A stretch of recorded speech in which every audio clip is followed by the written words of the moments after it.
28 mayda Dağıstan küçəsi ilə Ceyhun Hacıbəylinin kəsişməsində üstümə maşın sürdülər.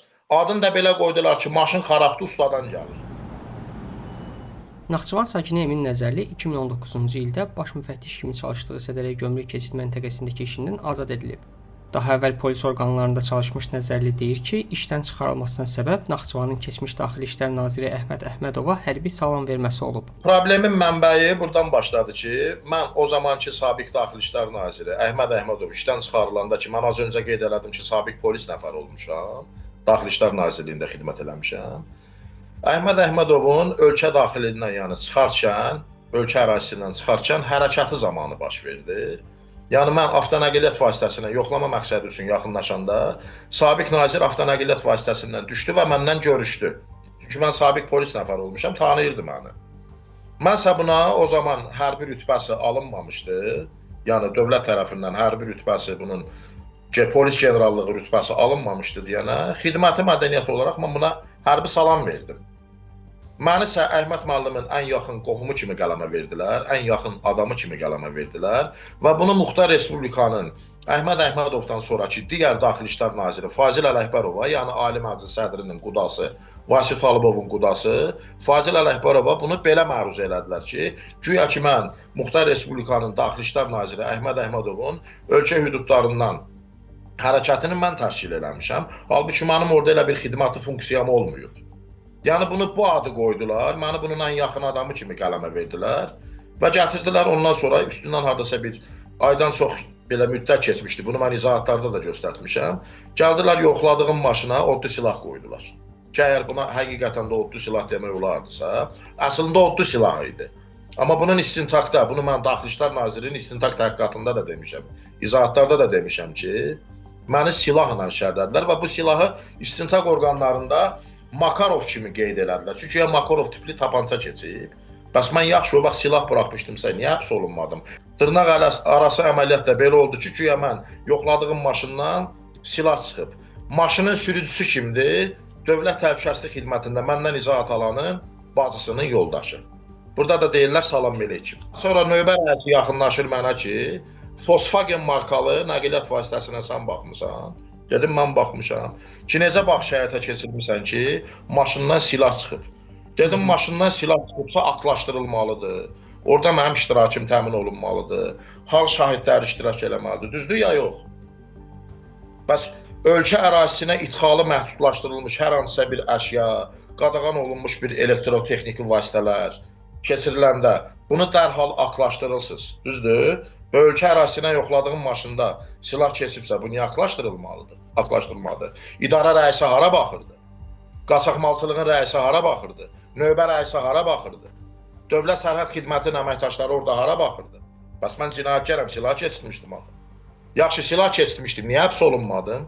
Yaxşı, mən həbs olunmadımsa, nəqliyyat vasitəsinin sürücüsü niyə həbs olunmadı?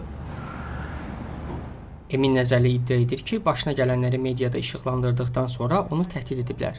Hətta öldürməyə də cəhd ediblər. Mənim Naxçıvana gəlişimə qadağa qoyulmuşdu ki, sən Naxçıvan Muxtar Respublikası barəsində niyə mərkəzi hakimiyyət orqanına məlumat verirsən?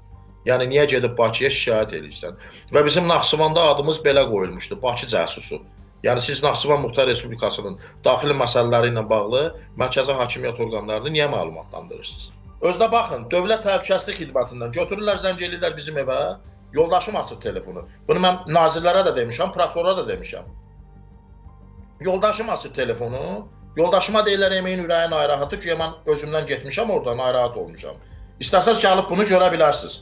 Bu adına mənim yoldaşımı, 5 yaşında qız balanı, qaynatamı çağırırlar Dövlət Təhlükəsizlik Xidmətinə. Orada da məni gətirirlər koridora ki, bax, arvadımı, uşağımı, qızımı da gətirdik. Sən bu sənədlərə qol çəkməlisən ki, Fəthullahçı terror qruplaşmasına Sədərək Gömrüyündən dəstək verirsən. Baxın, məni ailəmlə, uşağımla, körpə balamla hədələdilər. Mən yenə də qol çəkmədim. Bu məsələ burada qaldı, ondan sonra mən işsiz qaldım, hara müraciət elədimsə, baxılmadı. Ondan sonra mən üst tutdum qardaş ölkə Türkiyə. Getdim orada inşaatlarda fəhləlik elədim, qarolluq elədim. Bax, mənim bu WhatsApp nömrəm, indi mən bilmirəm bunu kimin vasitəsi ilə əldə ediblər. Mənə axşam saat 8-9 radələri idi, zəng gəldi. Ki, Maltəpəyə gələ bilərsiniz, İstanbulun Maltəpə bölgəsi var. Dedim, gələrəm. Getdim hardasa bir 54, 52 və belə yaşlı kişilər idi. Məndən də yaşda böyük idilər. 6 nəfər idilər. Birinin adı Nevzat idi. İndi bilmirəm, bəlkə də Nevzat deyil, Məhərrəmdir. Mən nə bilim. Orada oturmuşlar, çörək yedilər. Mən getdim, yaxınlaşdım bunlara. Ki, güya mən bunların dostlarını, qohumlarını söyürəm. Baxın, yenə deyirəm, yanlış anlaşılma olmasın. Mən Vüqar Tofiqoğlunun verilişinə 11 ay bundan qabaq bağlanandan sonra bu hədə qorxular gəldi mənə Türkiyədə. Ondan qabaq hədə qorxu söhbəti yox idi. Mən başımı salmışdım aşağı, işləyirdim. Mənə başladı hədə qorxu zəhləri gəlməyə. Gələrik, öldürərik, ailə uşağımı qoyub çıxmısan, unutma ki, ailənin uşağının Naxçıvanda təkdir. Ki, yəni mən bunlarla bağlı müraciət ünvanlandırmayım, mən bunlarla bağlı heç yerə şikayət eləməyim. Mən əksinə bunların qabağından qaçmaq əvəzinə bunların üstünə getdim.